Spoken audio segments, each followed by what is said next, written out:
Hola a todos y bienvenidos al podcast de Frontera Espacial. En el día de hoy nos acompaña Armengol Torres, vicepresidente hasta este mes de septiembre de la Asociación de la Semana Mundial del Espacio, consultor independiente para la ESA, la EUSPA y otras agencias espaciales. También mentoriza startups y hoy nos acompaña para explicar qué es la Semana Mundial del Espacio y mucho más sobre New Space. Adelante. Hola, ¿qué tal, David? Encantado de estar aquí en vuestro foro. Bueno, pues primero para comenzar esta charla, si nos puedes explicar un poco quién eres, cómo has llegado al mundo del espacio. Bueno, pues mi nombre es Armengol Torres y la verdad que mi vocación por el espacio empezó desde muy temprano. Ya cuando tenía 8 o 10 años, los juguetes que me regalaba mis padres eran relacionados con algún cohete, alguna cosa de estas. Enseguida monté mi primer telescopio, pues le desmonté a mi papá una lupa que tenía y monté con un tubo de cartón el primer telescopio que supe hacer, con unas prestaciones muy limitadas. Y sobre todo cuando Armstrong y Aldrin pusieron los primeros pies en la Luna en julio del 69, en aquel momento yo estaba en mi casa, era muy tarde, de noche, y como no teníamos nada, no existía para grabar lo que se estaba transmitiendo, cogí la cámara de fotos de mi padre en blanco y negro, puse un trípode y empecé a sacarle unas fotos a la pantalla del televisor, dejándolo ahí con amplia exposición, y más o menos salieron bien, todavía las conservo, y fue, digamos, como el trampolín, aquello que dices, en el futuro quiero llegar a hacer algo con el espacio, ¿no? Uno siempre quiere ser astronauta, personas así como nosotros, pero bueno, así es como empezó todo. Tengo mucho de autodidacta, estudié ingeniería de telecomunicaciones, luego hice un máster en Barcelona y así fueron pasando y empecé como evaluador de propuestas de la Comisión Europea y de ayudas de I+D a proyectos de este tipo, y así fui evolucionando también en paralelo como asesor en IT, en proyectos también de promoción de las nuevas tecnologías en las pymes. Así que siempre estuve con esta vertiente como de consejero y de project manager, y también algunas empresas .com y algunas relacionadas con espacio también a lo largo de mi carrera, que son muchos años, fui montando también, ¿no? Y actualmente me desempeño así como consultor independiente para, como bien has dicho, proyectos de agencias espaciales de aquí de Latinoamérica, con donde tengo mucha relación, porque la mitad de mi vida he vivido en Argentina y también en Brasil, y por eso mantengo un pie en cada orilla, ¿no? Siempre digo que tengo el corazón partido, ¿no? entre Latinoamérica y Europa. Así que es un poco mi historia rápidamente. Y hace unos 10 años empecé a colaborar de forma voluntaria con la World Space Week Association. Ahora contaremos detalles. Y hasta que, bueno, estaba haciendo de vicepresidente, llevaba el capítulo de coordinación de los cerca de 80 o 90 países que participan. En cada país hay un coordinador nacional, que le llamamos National Coordinators, y hace las veces como de embajador. Y bueno, llevaba la coordinación de todo este equipo. Y también el capítulo de Outreach and Education, ¿no? De divulgación y de educación, buscando links y relaciones con los ministerios de educación de cada país para potenciar este evento que lo explicaremos. Este año la World Space Week va sobre el espacio y la sostenibilidad. ¿Cómo crees que se relacionan y qué importancia tienen a la hora de seguir desarrollando la nueva tecnología para el espacio? Sí, es el tema que toca este año, en 2022. El año pasado fue la mujer en el espacio, que también fue un reto importante, era un tema que había que tratar. Cada año la junta directiva de la asociación decide el tema del año, y este año fue Space and Sustainability, en la cual se quiere impulsar este mensaje de espacio y sostenibilidad, pero en los dos sentidos. O sea, en el sentido de que tenemos que desde la Tierra utilizar el espacio como un recurso limitado más, porque es limitado. O sea, ahí arriba no podemos poner de forma infinita todo lo que se quiera, y entonces esto hay que ir organizándolo desde ahora, que todavía está en pañales esta regulación, ¿no?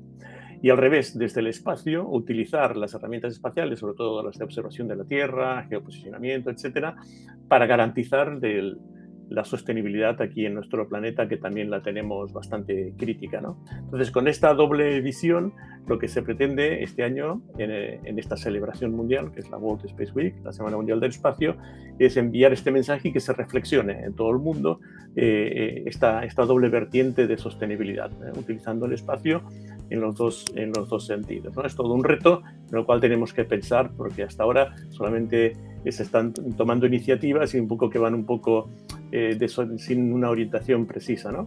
Ya existe algo de esto en cuanto a orientación, que son los 17 Objetivos de Desarrollo Sostenible de Naciones Unidas, en los cuales se ha hecho un estudio comparativo y se ha visto que en casi todos los 17 objetivos el espacio puede incidir a favor, ¿no?, de conseguir esta sostenibilidad en la Tierra, ¿no? Desde sea educación, asegurar la salud, comida para todos, etcétera. El espacio tiene herramientas que de alguna manera se están utilizando y se pueden potenciar mucho más. Por eso este es el mensaje de este año, para que todos reflexionemos, sobre todo el público en general y en particular los tomadores de decisión que tienen en su mano los recursos y están sentados arriba de las llaves de dinero para poder arrancar este tipo de proyectos, ¿no? Hablamos también de los reguladores. ¿Cómo ves el creciente interés por la creación de nuevas superconstelaciones o megaconstelaciones alrededor del mundo? Porque no parece muy sostenible en cuanto a cielo nocturno, sobre todo a los astrónomos, es a las personas que más afecta, pero sostenible del todo no creo que sea, ¿no? Sí, como decía, ¿no? El espacio también es un recurso limitado, no es infinito, aunque estamos usándolo en diferentes capas, ¿no? Las órbitas bajas, órbitas medias, geosíncronas y tal. No es infinito. De hecho, ya hay cementerios, ¿no? Hay diferentes capas de nuestro espacio que son cementerios. Los satélites que no sirven, pues como los que es complicado lanzarlos con la Tierra para que se destruyan, pues se los aparca de por vida en estas órbitas que se llaman órbitas cementerio, ¿no? Allí tampoco es infinito cuánto tiempo pueden estar allí, ¿no? Y todos sabemos que aumenta el riesgo de la basura espacial. Y como bien dices también, hay proyectos que quieren poner 10.000 o más satélites en forma de constelación, y todos tienen los propios paneles solares y sus partes reflejan la luz del sol cuando pasan cerca de nosotros, y esto, claro, molesta a los astrónomos, y al final tendremos arriba en el cielo de noche como un árbol de Navidad, ¿no? Si nos descuidamos continuamente tic, tic, tic, tic, con las luces allí. Esto no es sostenible y hay que hacerlo de alguna manera. De hecho, creo que Starlink, los satélites de Elon Musk, ya los nuevos que están subiendo son más opacos, están más pintados de pinturas negras, y entonces no reflejan tanto, pero bueno, son todo como parches. Por eso hay organizaciones como la UNOOSA, que están en Viena, que es una rama de Naciones Unidas que se encarga de controlar todo esto y de poner de acuerdo a todas las partes en la cadena de valor, ¿no? Y esto en cuanto a las luces y esto, pero yo creo que si acaso también lo más grave y peligroso es la basura espacial, porque si empiezan a chocarse los satélites allí arriba, ocurrirá sin duda como la película Gravity, ¿no? Que muchos hemos visto, ¿no? Y esto pues puede, por este efecto multiplicador, puede acabar destruyendo todo lo que hay allí en las órbitas, ¿no? Y no lo podremos usar más. Entonces hay que tomar conciencia de esto, y los tomadores de decisión tienen que tomar cartas en el asunto, y todos los que están a cadena de valor, sobre todo los que tienen dinero para subir satélites allá arriba, ¿no? Antes de entrar en Gravity y lo que viene a ser los desechos de basura espacial, también estamos viendo cómo hay empresas que quieren convertirse en gasolineras espaciales que vayan a las órbitas más lejanas para aumentar la vida de estos satélites, metiéndoles nuevo combustible. Esto también entraría dentro de las propuestas de sostenibilidad, ¿no? Sí, la verdad que es algo que parece evidente, ¿no? Uno ahora cuando lo ve en las noticias dice, pero ¿cómo no lo pensaron antes, ¿no? Es que era muy complicado. Y hay muchas razones. Una, sobre todo, es la económica, porque sobre todo los satélites, los geosíncronos, que pesan toneladas y han costado millones de euros o de dólares, el que ahora tengan la posibilidad de que le hagan un refueling, ¿no? Que es que vaya un satélite con combustible por atrás y se conecte a través de un conector y le llene de nuevo combustible y lo revuelva a la vida, es fantástico, porque entonces se han ahorrado una millonada de otros satélites. Pero bueno, esto tampoco sirve para siempre, porque como sabemos que la tecnología avanza muy rápido, un satélite que ya lleva 25 años en funcionamiento, estirarle la vida 25 años más, como que no tiene sentido, porque ya la tecnología de satélites y comunicaciones ha avanzado tanto que uno ya necesita poner un satélite nuevo con nueva tecnología incluida, a menos que le puedas cambiar los paneles de sacar y poner, pero esto creo que tampoco es posible, ¿no? Además, hay que tener en cuenta que las placas solares, cuando hace 20 años o 15 años que están en el espacio, reciben una cantidad de impactos de micrometeoritos de forma continuada y empiezan a destruirse, ¿no? Eso sí has tenido la suerte de que un micrometeorito no haya impactado en el corazón del satélite y lo haya dejado inoperativo. O sea que como un parche para estirar unos años más estos satélites importantes está muy bien el refueling, de poder reacondicionarlos o de hacerles un update del software o cambiarle alguna antena o lo que sea. Pero puede ayudar, la verdad que es una buena idea. Incluso también lo que se puede hacer es, en vez de lanzar grandes satélites, sino satélites más pequeños que vayan a durar esos 25 años, pero que su combustible sea pues para 12 años y medio y que a mitad de su vida útil tenga que ir una pequeña sonda a meterle más combustible. Eso incluso sería más barato que estos grandes telescopios o grandes satélites. Sí. Sobre todo porque al ser más pequeños, pues los puedes la vida útil, en vez de ser 30 años, sea más corta y les puedes ir cambiando partes o dejar que caigan de forma autónoma a la Tierra, se autodestruyan y envíes nuevos a orbitar, ¿no? Por otro lado de la sostenibilidad, tenemos alguna empresa como, por ejemplo, una japonesa, sí, creo que es Astrobiotic, que está trabajando en el hecho de ya directamente recoger esta basura espacial, satélites o piezas que ya se consideran inútiles, y atraparlas y destruirlas con un reingreso controlado en la atmósfera. Esto yo lo veo al menos más complicado, ¿o no es así? La verdad es que hay una gran lucha de ideas, hay competiciones de ideas para esto, porque es algo que todavía no se había abordado en profundidad y están saliendo ideas muy interesantes. Hay unas que es el típico satélite con una mano robot que lo coge, lo atrapa y luego lo impulsa para que caiga a la Tierra, o van los dos, ¿no? Mueren los dos, ¿no? Se sacrifican los dos. El otro es como lanzar una especie de malla, una especie de red que los envuelve, y lo mismo, y les cambias la trayectoria para hacerlos caer a la Tierra. Hay varios planteamientos y bueno, supongo que ganará el que termine siendo más práctico, ¿no?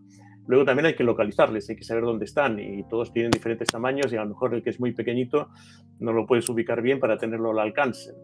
Así que no es sencillo obligarlos a desorbitar. Por lo menos ahora sí hay una normativa que obliga a todos aquellos que suban satélites, tienen que garantizar en un tiempo determinado lo que se llama el deorbiting, ¿no? O sea, desorbitarlos. O sea, que tengan siempre un resto de combustible o un mecanismo, el que sea, por ejemplo, expandir su superficie para que entonces la radiación solar le acabe ralentizando y cada vez vaya bajando a la órbita. No siempre es necesario que sea con combustible. Hay diferentes planteamientos que se pueden utilizar para acelerar la caída de ese satélite a la Tierra, pero siempre son muchos años. Puede tardar 10, 15 o 20 años en terminar cayendo solito si es que está en una órbita baja. Si está en una órbita más alta ya es más complicado, ¿no? Bueno, para eso están las órbitas cementerio, porque sí. Desorbitar algo desde Geo, el coste de combustible es muy, muy, muy grande. Y estas órbitas de cementerio que habrá que atravesarlas cuando empecemos a hacer muchos viajes a la Luna, que ahora que, como sabes, hay un proyecto de instalar bases permanentes y también una estación espacial orbitando continuamente en la órbita. Entonces habrá que ir y volver seguido allí y habrá que atravesar esta nube de cementerios. No va a ser sencillo, ¿no? Nos acordaremos de muchas películas de ciencia ficción. Bueno, cuando fue Apolo no había casi nada comparado con lo que hoy tenemos en Geo. Ya que has sacado el tema de la Luna, dentro del espacio y la sostenibilidad, ¿también podemos ver la Luna como una fuente de recursos? Sí, sin duda. Hasta ahora esto estaba dormido y por eso yo creo que ha despertado la conspiranoia de mucha gente, ¿no? Que decían no se ha ido a la Luna nunca porque no se ha vuelto y porque realmente no hay interés. Bueno, ahora parece que el interés se está despertando, ya sea porque puede ser una fuente de helio 3, ¿no? Que se dice que puede ser la fuente de energía por los sistemas de fusión nuclear. Luego parece que el regolito, ¿no? Que es el polvo y las piedras que hay en la Luna, pueden tener varios materiales y sobre todo a largo plazo se especula que la Tierra pues, puede servir como trampolín para luego ir a Marte, ¿no? De manera que sea un punto intermedio, porque es mucho más fácil luego salir de escapar de la gravedad lunar que no de la Tierra y poder reacondicionarse en combustible que a lo mejor lo procesas a partir del regolito de la Luna y sacas los elementos que necesitas, ¿no? Hidrógeno, oxígeno, lo que sea. De hecho es curioso, no es spoiler, pero en la última temporada de la película de For All Mankind. For All Mankind, en el primer episodio de la última temporada, no es spoiler por eso, la nave de la NASA despega desde la Luna hacia Marte. Entonces sí que puede ser un pequeño guiño a ese concepto de vamos a la Luna para luego ir a Marte. Bueno, lo bueno que tiene eso es que no tienes que salir de lo que es la atmósfera terrestre y la influencia terrestre de la Tierra, que es muy, muy grande. Yo recomiendo vivamente esta serie porque realmente está hecha con gran calidad, con unos recursos que parece que realmente estuvieras allí en la NASA en sus 3 temporadas, e inclusive muestra aspectos. Lo que se quiere mostrar es qué hubiese pasado si, ¿no? Si hubiese pasado distinto. Por ejemplo, que el primer hombre no hubiese sido el americano, sino ruso, que la primera mujer también hubiese sido rusa, que pueda también encontrarse con los chinos allí, etcétera. Todas estas situaciones imaginarias y que ahora empiezan, parece que a ser reales, se muestran de forma adelantada, como siempre ocurre con la ciencia ficción, ¿no? Pero está muy bien traída. Y antes que hemos estado hablando de fuente de recursos, en la Luna sobre el regolito también es uno de los problemas que actualmente tiene la NASA para los trajes espaciales. Los desgasta mucho, ¿no? Es muy pegajoso, por lo que dicen, además es muy abrasivo, sí, es terrible. Y yo tuve ocasión de ver en Cabo Cañaveral unos trajes espaciales y también piedras lunares, y por lo que explicaban allí los especialistas, no es sencillo. Sí, por eso el diseño de trajes espaciales, aparte que tienen que construirse como si fuera una nave espacial en miniatura, porque tienen que tener todo resuelto allí, luego se intenta que sean reusables, ¿no? Y creo que el coste de un traje espacial puede rondar entre 15 y 20 millones de dólares. Sí. Es algo extremadamente caro. Y ese polvo lunar puede ser un problema. Sí, actualmente, de hecho, los trajes estadounidenses que hay en la estación espacial están teniendo problemas con el tema de la refrigeración con el agua, y actualmente no están operativos, solo en caso de emergencia. Hubo incluso un accidente, no sé si fue con Luca Parmitano, que empezó a salirle agua aquí en la escafandra y casi que se ahoga. Sí. Luca Parmitano tuvo ese incidente que se salvó de milagro, y luego lo que sucedió es que en el último paseo espacial de Matthias Maurer se detectó en una especie de acolchado que hay detrás humedad, que no debía estar ahí, y que de hecho eso se puso después de lo que había pasado con Luca Parmitano. Y claro, han parado hasta nueva orden todas las actividades extravehiculares. Y ahora es curioso porque para la Luna la NASA ha decidido hacer un concurso público para las empresas, y la seleccionada, no sé si ha sido Axiom Space. Había 2, Axiom y Me suena, sí, creo que otra. Sí. Que es curioso, que es algo que se supone que la NASA iba trabajando durante muchos años, y de hecho se había retrasado el programa Artemis, entre otras cosas por los trajes, y que aún no están listos porque no se sienten con la confianza de lo que tienen enviarlo. Sí, el tema de los trajes espaciales es todo un tema. Por suerte hay mucha gente trabajando en ello, y en ellos, bueno, no sé si lo conoces, Pablo de León, que es un colega y buen amigo, es argentino, trabaja para la Universidad de North Dakota y la NASA, y está diseñando trajes espaciales, pero en su caso especialmente para Marte, ¿no?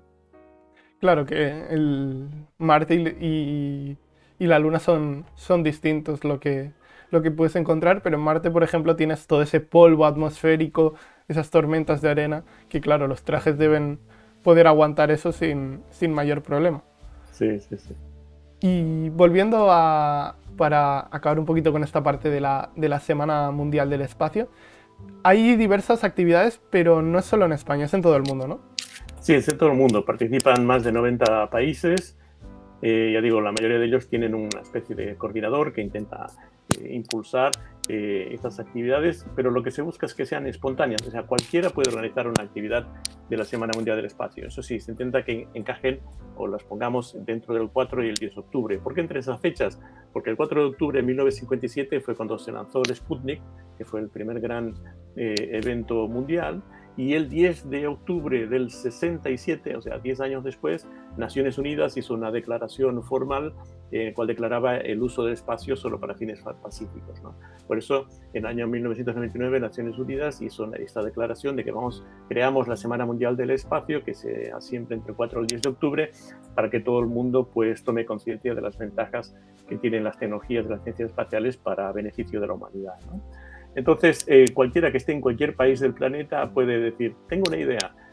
Lo único que se necesita es alguien que sepa algo interesante sobre espacio, encontrar un sitio donde lo pueda exponer, que puede ser online, como puede ser un lugar físico, una biblioteca, un colegio, una universidad, etcétera. Cualquier sitio físico, la casa de unos amigos, no importa.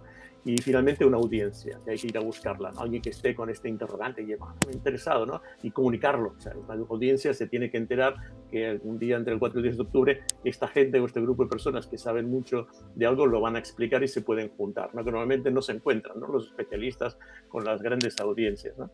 Entonces, con esta idea en mente es que se anima desde la asociación a que todo el mundo invente o cree una actividad, la que sea. Puede ser una reunión de amigos para ir a ver una película de ciencia ficción y luego ir a comer unas pizzas. Se puede considerar como un evento oficial de la Semana Mundial del Espacio. Puede ser una empresa como, por ejemplo, Airbus, la famosa empresa, solicita a todos sus empleados en todo el mundo que si tienen hijos pequeños en un colegio, se sientan obligados a ir al colegio de sus hijos y dar una charla en esa escuela, ¿no? Y esto muchos de ellos lo hacen, y se replica por muchísimos colegios, sobre todo aquí en España, por ejemplo en Andalucía, donde Airbus tiene una gran cantidad de empleados, ocurre mucho, ¿no? Y bueno, lo que se pide es de que esta actividad que hemos pensado la subamos a la página que es worldspaceweek.org, que hay un apartado en el cual tú te identificas con tu email y te pide 4 cosas, ¿no? ¿Qué van a hacer? Si va a ser presencial o si va a ser online, de qué van a hablar, en qué lugar del planeta, si es físico, dónde lo van a hacer. Entonces sale un mapa donde van a salir todos los puntitos, las estrellitas, donde se hacen todas estas actividades, ¿no? Y recibes un OK diciendo, OK, su actividad que usted ha pensado, pues queda registrada como una actividad oficial de la Semana Mundial del Espacio, ¿no? Y así vamos sumando. Por ejemplo, en España, cada año, si no me equivoco, anda por las 40 o 50 actividades que registra cada año, que no es necesario que las registre el coordinador nacional, sino que tú mismo lo puedes hacer, ¿no? Pero los países que destacan más, por ejemplo, es Pakistán, que Pakistán siempre está como en la primera posición y organizan 2.000-3.000 actividades durante la semana. Es impresionante, si tienen a todo el país cautivo con esto, ¿no? Y es porque hay 2 razones principales. Una, porque están implicados los coordinadores nacionales, es la Agencia Espacial Pakistaní, y 2, porque tienen implicados también, comprometidos al Ministerio de Educación pakistaní, ¿no? Entonces es como que, señores educadores, durante la Semana del Espacio hay que hacer actividades en todos los colegios y universidades del país, y lo hacen con muchas ganas. Incluso publican un manual con un montón de ideas y cubren todo lo que son las especialidades STEM, ¿no? STEM, con A, ¿no? Que es Science, Technology, Engineering, de arte y Mathematics. Entonces hay competiciones de poesías sobre el espacio, competiciones de canciones y músicas, esculturas, artefactos, modelos relacionados con el espacio y, por supuesto, ponencias científicas, sobre todo explicando los proyectos espaciales que tiene Pakistán, etcétera, ¿no? Y se crea toda una dinámica en la cual entran estudiantes, los padres, especialistas, y durante esta semana la gente se divierte mucho, ¿no? En Cataluña tuvimos aquí un pico en los años 2014, 2015 y creo que 2016, donde también organizamos unas actividades muy interesantes en el cual participamos en el Cosmocaixa, e inclusive hicimos una actuación, vino una especialista en arpa electrónica que tenía unos temas en los cuales se proyectaban también unas imágenes espaciales. O sea, también reunimos desde lo más técnico hasta lo más hasta ciencia ficción también, que por qué no, es parte de las ciencias, ¿no? Todo esto anima a la gente y ayuda a romper todas estas conspiranoias, ¿no? Que si hemos ido a la Luna, que si para qué volver a Marte, por qué gastamos dinero en ir a Marte cuando hay que en los colegios, bueno, empiezan a salir todas estas polémicas que es bueno al menos tener este espacio para comentar y explicar los valores y todo lo que significa esto a corto y a largo plazo, ¿no? Sí, la verdad es que la Semana Mundial del Espacio es un evento muy interesante. Nosotros desde Frontera Espacial aparte de esta charla, hemos preparado 2 mini actividades. Fantástico. Hay que registrarlas. Están registradas. Bueno. Una sobre preguntas curiosas que cada día, desde el 4 al 8, iremos poniendo todos los días a las 9 de la mañana en tiempo universal una pregunta sobre el espacio, bastante curiosa. Y luego por la tarde, 12 horas después, contestaremos a ver si alguien es capaz de acertar todas, porque hay alguna muy curiosa. Vamos así a dar una pista como qué empresa, o sea, qué país o qué ciudad le puso una multa a la NASA por tirar basura en su territorio. Qué interesante. Porque la NASA, por cierto, no la ha pagado. No la ha pagado, o sea, es un antecedente. Entonces... Ahí está y muchas más preguntas, así que estáis atentos a nuestro Twitter, que está en la descripción, al igual que el link a esta página con todas las actividades de España y bueno, del mundo, si queréis ver cuál hay en vuestro país. Ahora vamos a hacer un giro de guión de esta charla y vamos a hablar un poco más sobre ti, porque antes me has comentado que tú naciste en Barcelona. Sí. Y te mudaste a Argentina. Todo este descubrimiento del espacio fue estando en Argentina ya, ¿no? Sí, claro. Yo me acuerdo que mis padres decían en esa época que había mucha migración que salía de España porque aquí se estaba pasando mal, etc. Entonces se decía, hay que emigrar, y los países ideales que todo el mundo va es o Estados Unidos o Argentina. Mis padres eligieron Argentina en ese momento porque también había unos familiares allí, pero yo, caramba, si hubiéramos mudado a Estados Unidos igual, mi carrera hubiera cambiado un poco. Pero bueno, por eso, claro, son países en Latinoamérica que a poder acceder, y más hace 30, 40, 50 años atrás, acceder a formación tecnológica no era sencillo. Yo me acuerdo cuando ya buscaba el instituto, no había educación en electrónica, que era lo que a mí me interesaba, había solo en electricidad. En electrónica solo había un solo instituto, lejos, caro. No había formación en electrónica, cuando en otros países sí la había, era más normal, ¿no? Y luego lo mismo en la carrera universitaria, por supuesto, no había nada de espacial.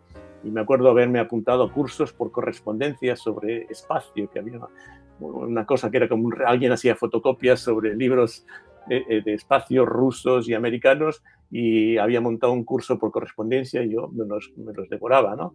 Y es así como pude avanzar. Y hasta que luego, bueno, aquí en España ya fue más sencillo, y sobre todo con el advenimiento de Internet y que las agencias espaciales empiezan a dar información y cursos online, fue mucho más fácil, que yo lo recomiendo, tanto la Agencia Espacial Europea como NASA y muchos organismos tienen una disponibilidad de cursos online impresionante, en los cuales cualquier persona que tenga un bagaje mínimo de física y matemáticas puede seguir para ponerse al día, porque esto va cambiando mucho cada vez, ¿no?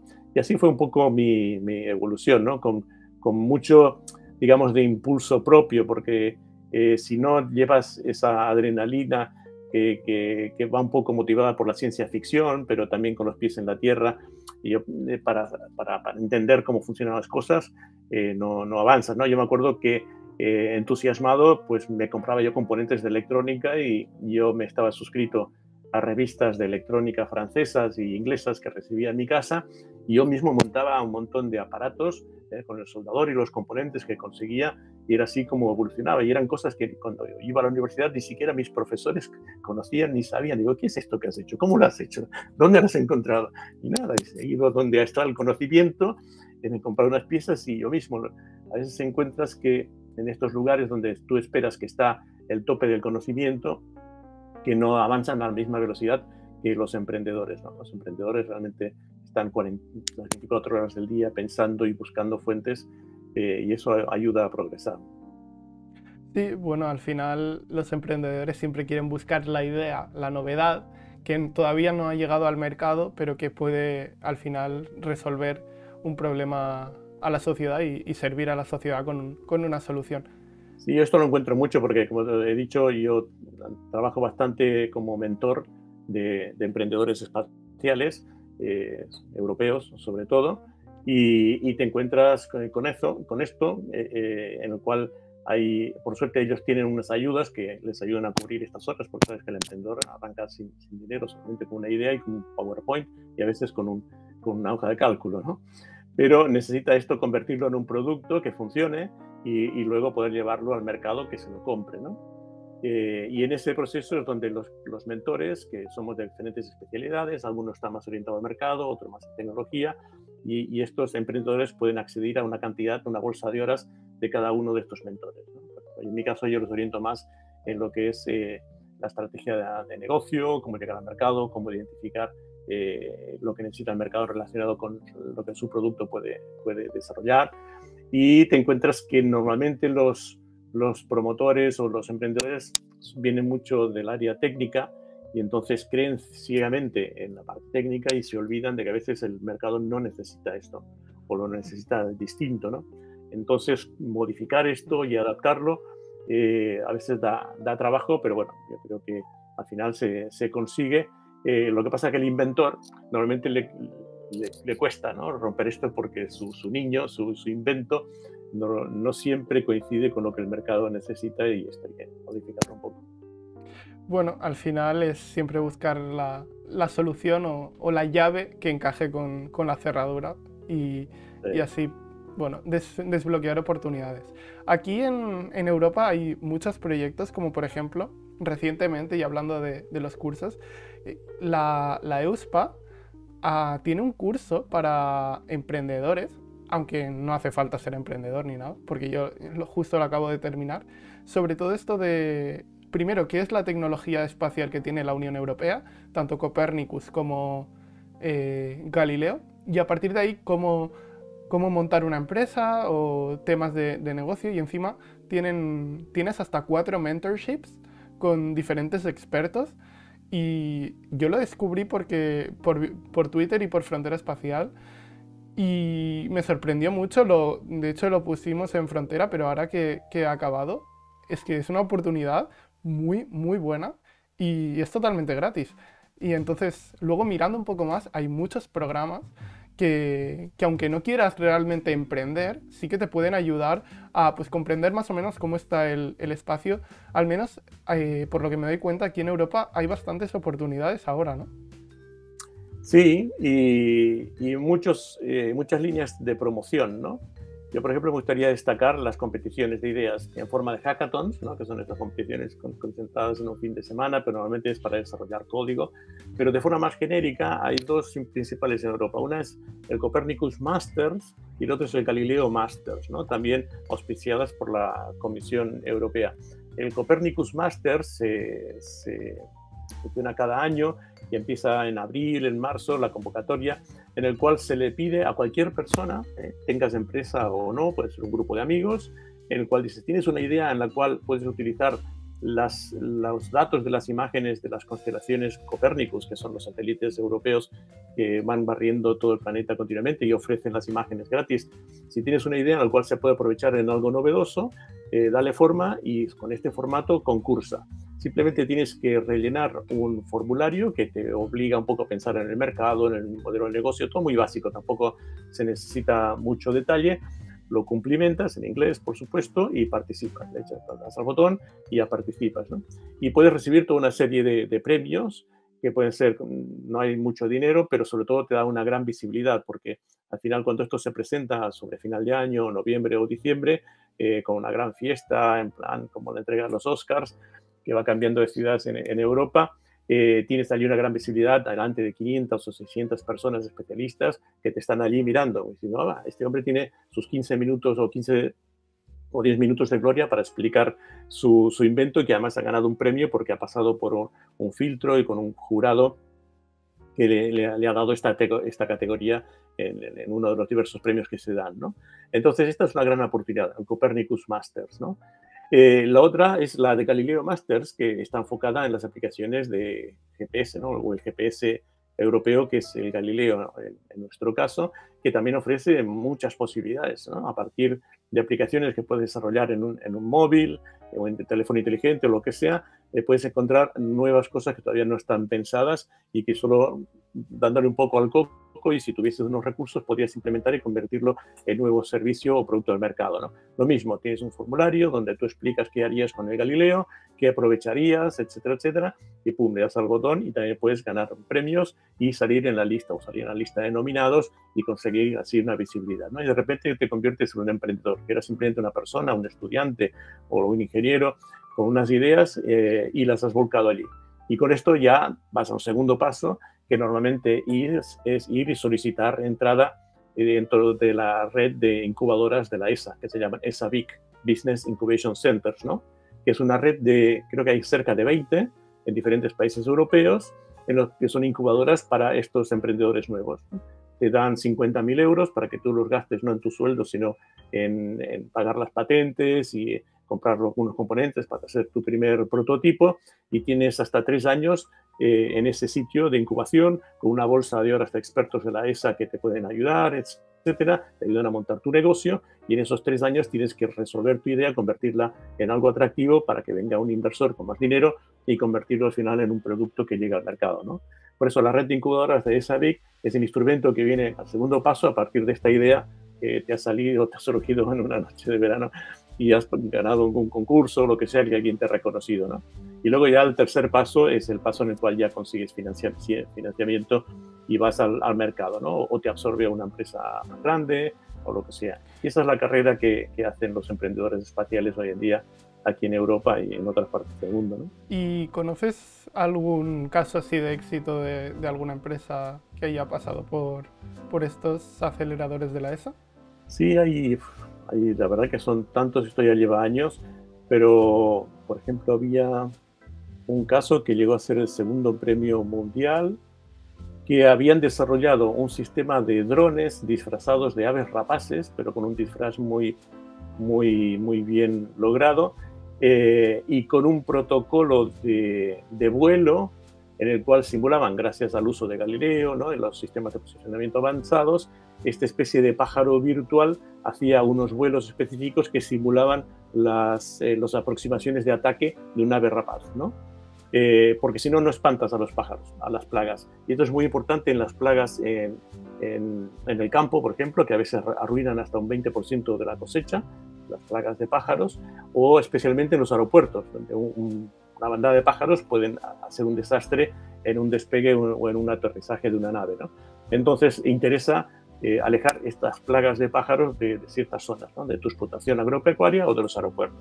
Y con esto, con esta simulación de pájaro y además con la forma de volar automática, se conseguía estresar a estas plagas de pájaros porque interpretan que les venían a su ataque por su forma de volar y su aspecto físico, y entonces conseguir pues estos beneficios, ¿no?, de seguridad.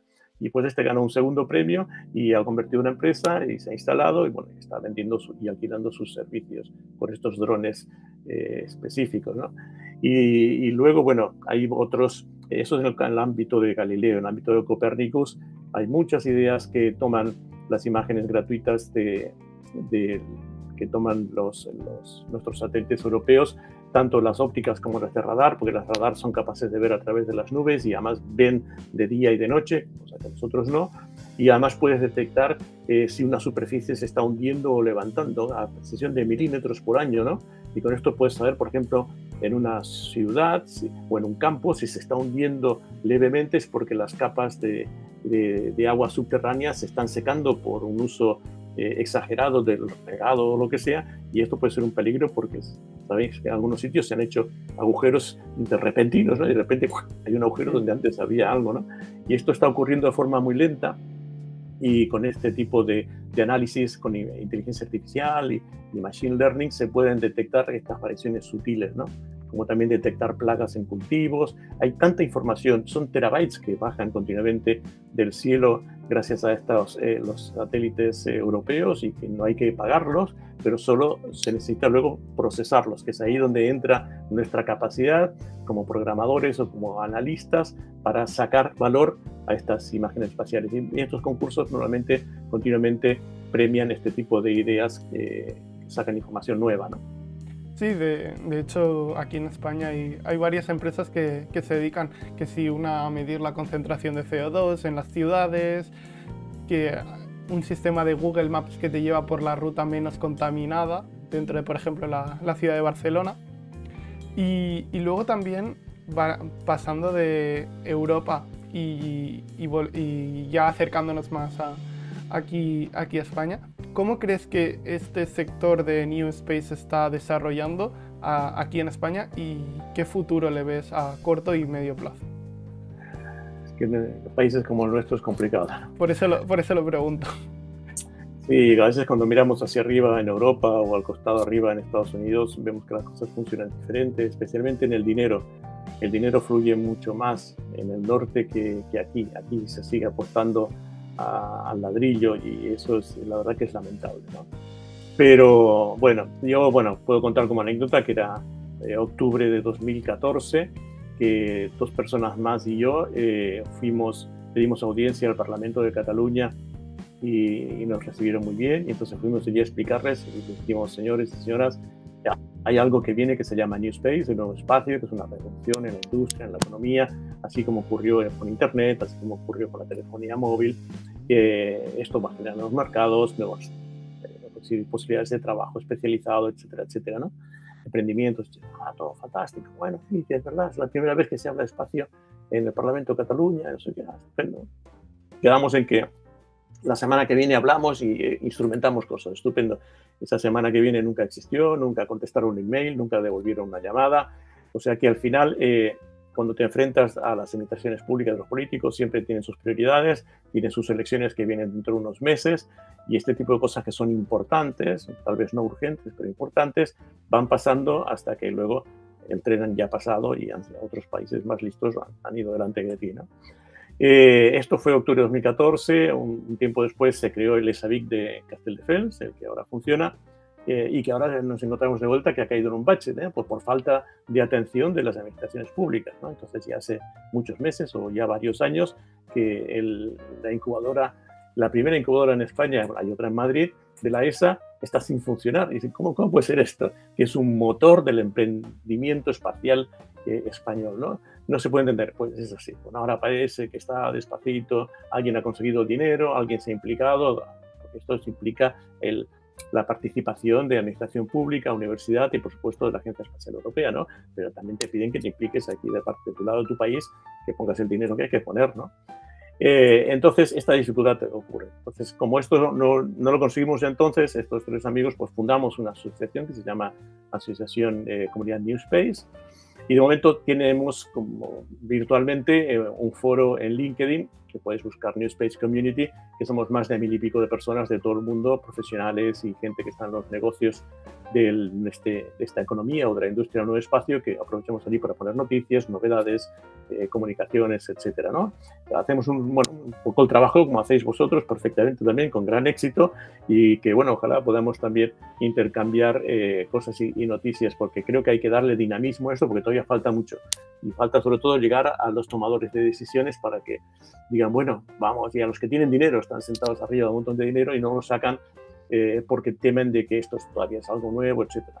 Por supuesto que habrá muchos emprendimientos que fallarán, ¿no? Este tipo de startups suelen fallar, pero fijaros, hay unas estadísticas que explican que en cuanto a los nuevos startups de cualquier rubro, de cualquier temática, normalmente a los 5 años mueren en un 80% y solamente sobreviven un 20 o un 30% luego de 5 años, ¿no? Y es normal. Pero en el espacio ocurre al revés. En las incubadoras espaciales, yo no sé si es porque se filtra muy bien al principio o porque normalmente el terreno es fértil, ocurre que hay una sobrevivencia del 70%. Y solamente mueren un 30%. Entonces, quiero con esto resaltar de que sí que hay una oportunidad en startups. No necesitas ser Elon Musk, sino tener una buena idea y un poco de dinero siempre se necesita. Es que no puedes arrancar si no tienes 100, 200 o 300.000 euros para arrancar. Normalmente los emprendedores no lo tenemos y tenemos que buscar a alguien que ha tenido más suerte en las finanzas y entre como socio con este riesgo para impulsar esta idea, ¿no? Lo que sí que he estado viendo es que hay como muchos, o al menos se ha juntado, congresos en España, porque sí que a mitad del mes de octubre hay uno en Barcelona sobre Newspace, luego hay otro, no sé si un mes después en Vigo. Sí, están activándose. En mayo o en junio hubo algo en Málaga de Smallsats. O sea, por eso te lo he preguntado, porque sí que, al menos congresos sí que se están haciendo. Lo que no sé es hasta qué punto están saliendo bien esos congresos. Sí, como el mismo, el que ahora ha ocurrido estos últimos días, ¿no? El IAC, el IAC en París, que es el gran congreso monstruo, que creo que ha tenido 5.000 participantes, también 75 países, y ha sido pues un éxito. Pero lo que tienen este tipo de encuentros es que nos encontramos siempre los mismos, o sea, somos nosotros, ¿no? Llegas allí, hola Paco, hola Mercedes, somos nosotros y nos explicamos cosas entre nosotros mismos, ¿no? Que además ya conocemos, porque ya más o menos conocemos lo que hacemos todos. Lo que pasa es que allí tienes la ocasión de explicarlo en mayor detalle, escribir un paper para analizarlo, vas encontrando cosas nuevas que salen en diferentes países, está muy bien, ¿no? Pero allí no suelen estar los consumidores de esto, no suelen estar los financieros, no suelen estar los políticos, ¿no? Entonces, es que queda como algo endogámico, ¿no? Es muy potente, es muy interesante, porque allí se centra toda la información de lo que se está haciendo tecnológicamente, pero falta esto unirlo con el mercado. Entonces, yo creo que los que organizan estos eventos tienen que poner un capítulo específico para que los posibles receptores o consumidores de estos servicios y tecnologías vayan allí y hagan las preguntas. Si quieren preguntar si el hombre ha ido a la luna, que lo pregunten, allí se lo vamos a contestar, ¿no? Si quieren preguntar cómo salen los números de una nueva aplicación del Galileo, habrá alguien que se lo explique, ¿no? O qué se pueden hacer si con las imágenes de nuestros satélites de la constelación Copérnico se pueden leer las pláculas, las matrículas de los coches. Le diremos que no, que eso todavía no, pero se pueden contar la cantidad de coches que hay aparcado en el parking de un shopping center, ¿no? Un centro comercial, y con esto sacar estadísticas si a esa marca le va bien o peor que al vecino, o contar los containers en un puerto, contar el movimiento de los barcos, ver si un barco que se mueve en el Océano Índico es sospechoso de que es un pirata por el tipo de trayectoria que hace. O sea, hay tantas cosas que se pueden descubrir con herramientas espaciales, y hay que abrirles la mente a los interesados,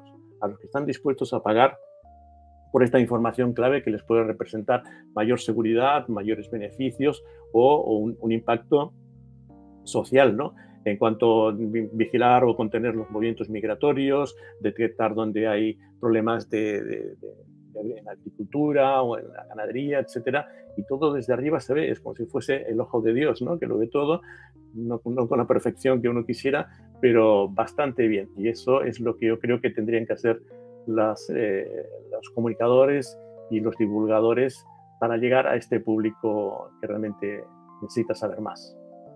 Hay que llegar a los compradores para que ellos se acerquen a la industria.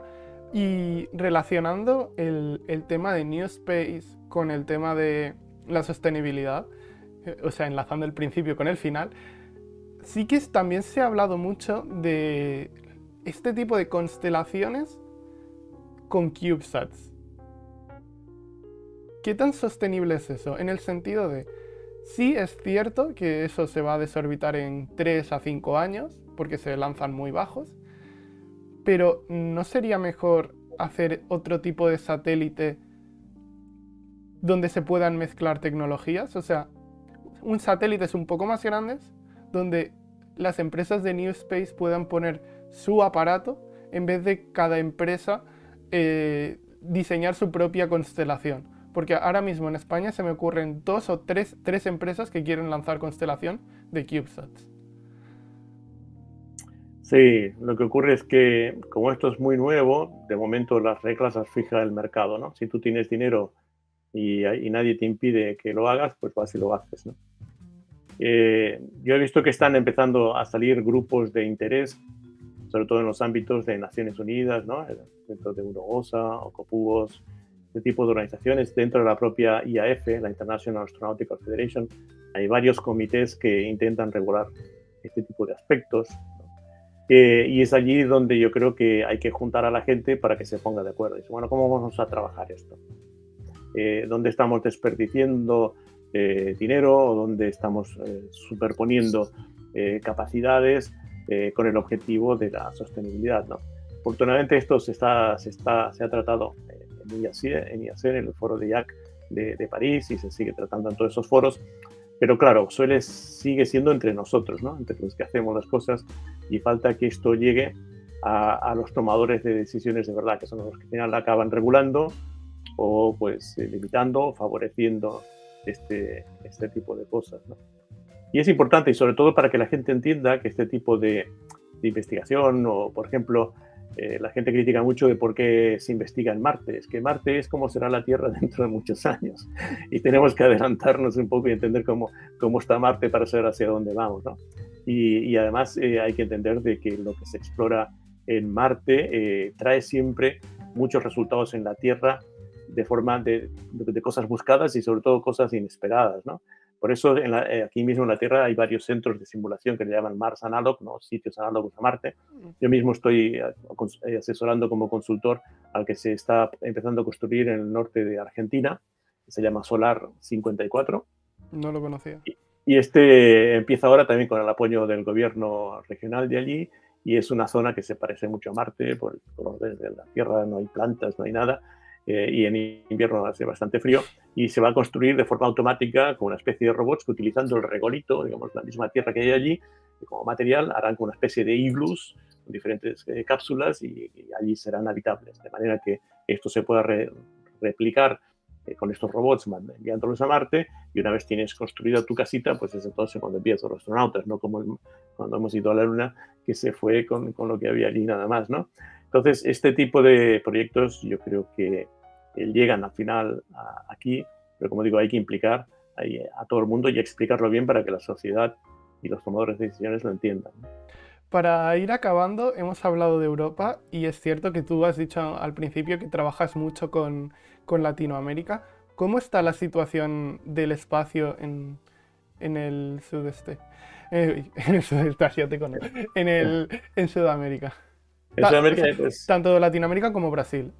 Sí, es muy interesante porque lo que preguntas, porque casualmente en estos días o semanas se está organizando, y va muy rápido, la Agencia Latinoamericana y Caribe del Espacio, la ALCE, ¿no? Sí. Que está reuniendo a las diferentes agencias que están saliendo en los diferentes países latinoamericanos y de Caribe, para juntarlos como un poco como la Agencia Espacial Europea, ¿no?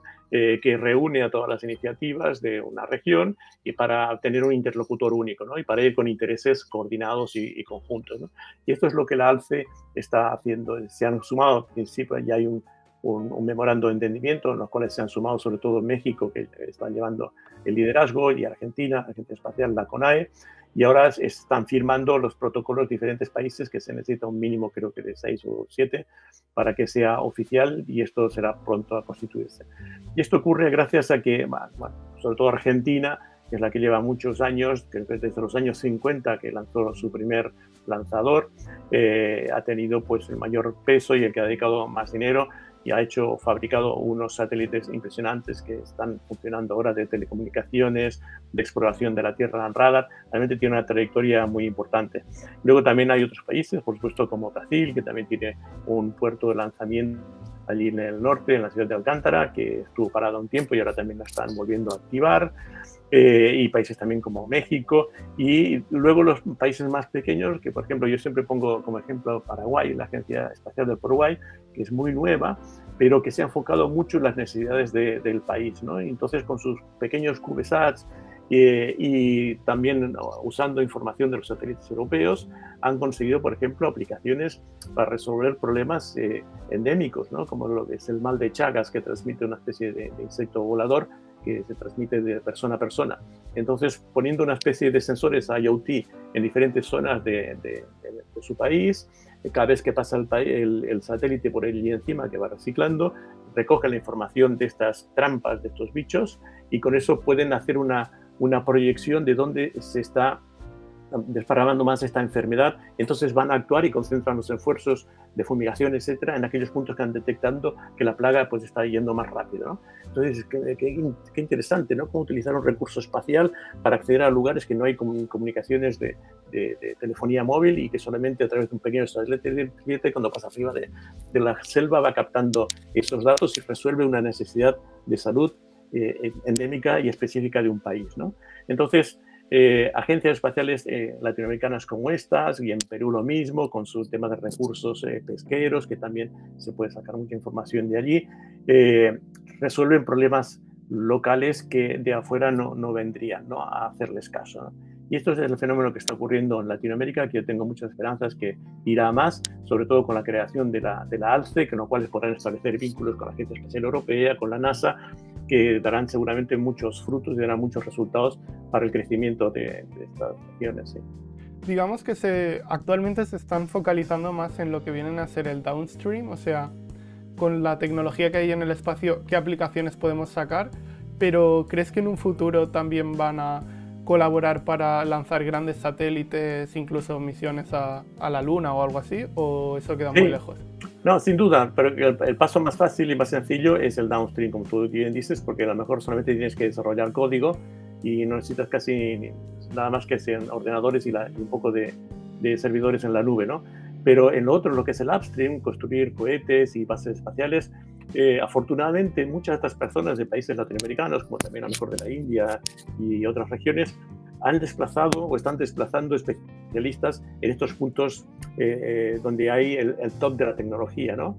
Dentro de la Agencia Espacial Francesa, en la NASA, etcétera, y luego estas personas vuelven con conocimientos a sus países y ayudan a desplegar o a desarrollar, si no todo un satélite completo, que a lo mejor sería inabordable, pero sí partes críticas, ¿no?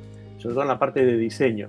Y luego otras partes las compras, las encargas a lo mejor en Asia, que sale más barato, etcétera, ¿no? Y estratégicamente las bases de lanzamiento, ¿no?, como que están ocurriendo, empezando a aparecer por todas partes, porque todo el mundo quiere tener este recurso que es estratégico, ¿no?, tener su propia base de lanzamiento. Y esto ocurre muy bueno en España. España ahora mismo está en un proyecto que se ha hecho público, que quieren activar una base de lanzamiento flotante en Canarias. En La Gomera. No, en flotante. Flotante. Quiere decir que la podrás ubicar donde tú quieras, ¿no? Sí, pero también estaban trabajando algo con el aeropuerto de La Gomera o algo así. Sí, también en el aeropuerto de Lleida, de Alguaire, sí, porque la estrategia es hacer vuelos, lanzamientos horizontales, en los cuales tú llevas el pequeño cohete montado sobre un avión y lo lanzas de forma horizontal desde una altura, y eso necesitas también, lo puedes hacer desde un aeropuerto, ¿no? Sí. Así que yo creo que esto es estratégico. Sí, el problema de Canarias es que está muy cerca de Marruecos. Entonces, para lanzar a la derecha, que sería lo más cómodo... Es que no es la idea. La idea es para vuelos polares, hacia norte o hacia sur. Vale. Y si no, al revés, hacia el oeste. No, sí, hacia el oeste suele ser peor, pero bueno. Bueno, pero también se hace. No, sí. Hombre, tener la capacidad de poder lanzar cohetes desde tu propio territorio ya te da autonomía, que hay países de Europa que nunca la van a tener en su propio territorio porque no pueden. Además lo puedes utilizar para hacer lanzamientos de globos estratosféricos, se puede utilizar para hacer investigaciones submarinas, con la facilidad que tú puedes mover esta plataforma, turismo espacial en esta base, tienen aplicaciones múltiples que ayudan a financiar el coste que significa, ¿no? En turismo espacial, de hecho, hay múltiples empresas en España. De hecho, hay una en Andalucía, no sé exactamente dónde, que, bueno, la idea de subir una cápsula con un globo y una persona, bueno, y unas personas dentro, lo quieren hacer desde allí, y realmente eso es algo que no necesita mucha tecnología comparado con diseñar un cohete estilo Blue Origin y lanzar una cápsula tripulada y tal. Sí, está la iniciativa de Zero to Infinity también. Sí, esa está en Barcelona, de hecho. Sí. Sí que realmente nos espera un futuro bastante apasionante y ya estamos llegando al final, así que me gustaría que te despidieses con lo que quieras, la cámara es tuya, y muchas gracias por habernos acompañado, y atentos a todos a las novedades y actualizaciones que haremos por Twitter sobre actividades de la Semana del Espacio, y si podéis participar en alguna, pues no dudéis en apuntaros. Así es. Pues muchas gracias, David, y pues ya los oyentes, recomendarles de que se interesen por el espacio y sobre todo que presten mucha atención a los niños y a las niñas, casi sobre todo las niñas que van en desventaja. Si un día vienen y le dicen, papá, quiero ser astrofísica, que no le digas que mejor estudie psicología o pediatría, que es mejor para ellas, porque las niñas tienen un gran futuro también como astrofísicas y, por qué no, algún día también como astronautas. Yo quiero, por eso quiero incidir sobre todo en los padres, que a veces son los que frustramos cuando desde pequeños vamos y decimos, me gustaría hacer esto. Pues hay que ayudarles a buscar el camino. No importa si estamos en un país con menos recursos, si no estamos cerca de la NASA, es igual. Esto está cambiando muy deprisa. Por eso yo creo que la vocación infantil es lo que tenemos que favorecer. Llevarles a todas estas actividades de la Semana Mundial del Espacio, llevarles a películas y leer libros de ciencia ficción que inspiran mucho y acompañarles en su trayectoria profesional, que es larga, pero puede ser muy fructífera, y sobre todo darles mucha felicidad y ayudar a este planeta, que lo necesitamos. Ya veis que aquí pone espacio y sostenibilidad. Necesitamos que el espacio nos ayude a que podamos seguir sostenibles aquí, tanto aquí como arriba. Muchas gracias.